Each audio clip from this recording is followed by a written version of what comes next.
Many have their eyes on Irma. I'm joined by one of them, meteorologist Paul Williams, who's with AccuWeather. He's tracking this storm for the U.S. state of Pennsylvania. Give us a sense, can you update us on this path of this storm?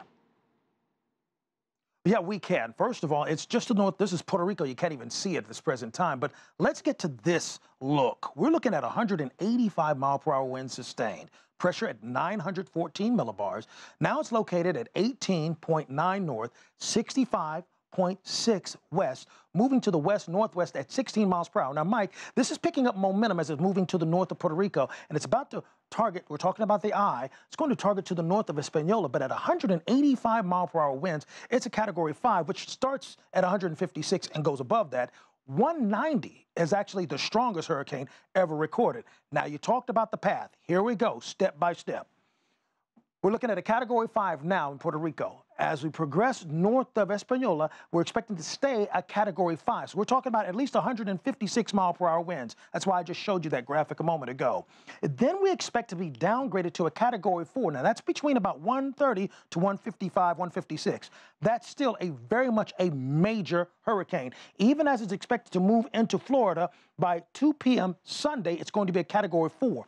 The latest track on this, though, is indicating it may move right into the South Carolina coast, and it will still be a Category 3.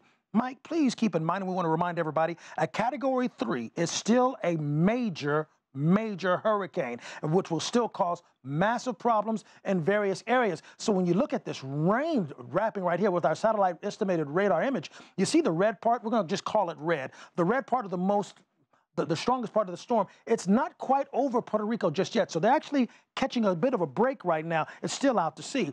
But as this storm pulls through, the red side is going to pull over here on the other side. And that's where we're going to see surges in excess of 20 feet in some areas. Mike? Unbelievable. Hurricane Irma threatening millions of people. One analyst predicting this could be the most costly storm in U.S. history. That's saying a lot when you look at Harvey, Katrina, and even Hurricane Andrew, which hit Florida. Give me your thoughts on that, and what advice would you give to people who are perhaps in its path? First of all, if you're not gone now, you need to get gone now. And I don't mean to use improper grammar, but I'm trying to use that as an impact statement. You need to get gone now. That's how serious this is. Take a look, and here's why it's so costly. It's already ripping its way across Haiti as well as Hispaniola. But notice, it's going to make its way through Barbados. That's going to cause a lot of problems and repairs. Then, as it approaches Florida, it's going to stay a Category 4. That's major surge. That's major winds. Yeah, it's quite possible it will exceed Andrew and all the others. And look at how the path is going to be set up. We're looking for damaging situations throughout Puerto Rico, Dominican Republic, Haiti, and then we're looking for devastating results in areas like Turks and Caicos, even back here towards Anguilla and Antigua. This is actually a storm that hasn't died out. That's part of the problem here and why it's so costly. It is staying strong. So we have active hurricane warnings throughout the Bahamas, leaning into portions of Florida, and we have 5 to 6 main concerns. Flooding rain, that's going to cause damage because remember, when it floods, that water stays for a while, and it takes it a while to go back down. Damaging winds.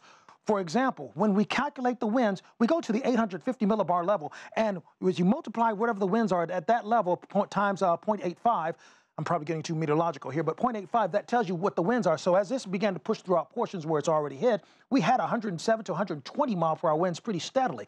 We're looking for that kind of 100 mile per hour impact at the very least throughout Cuba, throughout Florida.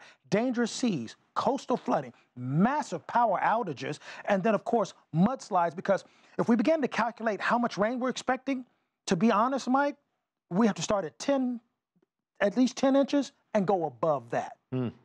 Paul, you know, we just saw Harvey. Now we've got Irma. Jose and Katia are on Irma's heels.